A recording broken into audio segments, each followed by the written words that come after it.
నేను సారీ నాకు అనిపించలేదు ఏం మాట్లాడాను నాకు తెలియదంటే పిచ్చి పిచ్చి వాగుడు వాగేసి నరహత్య చేసేసి మర్డర్ చేసేసి సారీ నా మైండ్ బాగలేదో లేదో నేను మర్డర్ చేసేసానంటే కుదురుతుందా? ఇప్పుడు సమంతకి ఎంత హ్యూమిలియేషన్, సమంతకి ఎంత డిస్ట్రెస్. ఇదే అమెరికాలో అయితే 8,000 కోట్లు బిలియన్ డాలర్ చిన్న యాక్సిడెంట్ జరిగితే $1 బిలియన్ జడ్జిమెంట్స్ ఉన్నాయి. లీగల్ ప్రాసిక్యూషన్ అంటే క్రిమినల్ ప్రాసిక్యూషన్, డిఫమేషన్ ఇవన్నీ ప్రిపేర్ చేశాను ఆల్రెడీ.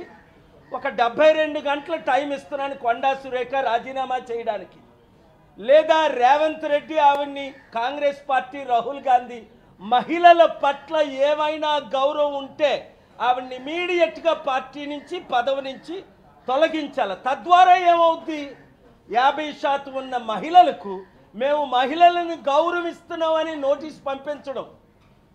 మీకు చిత్తశుద్ధి బయట లేకపోయినా ఉన్నట్టేనా వ్యవహరించండి. కనుక చాలా సెక్షన్స్ ప్రకారం డిఫమేషనే కాదు, క్రిమినల్ ప్రొసీడింగ్స్ కాదు, చాలా సెక్షన్స్ ఉన్నాయి. అవన్నీ నేను తర్వాత మాట్లాడతాను. 72 గంటల్లో కొండా సురేఖ రాజీనామా చేయాలి.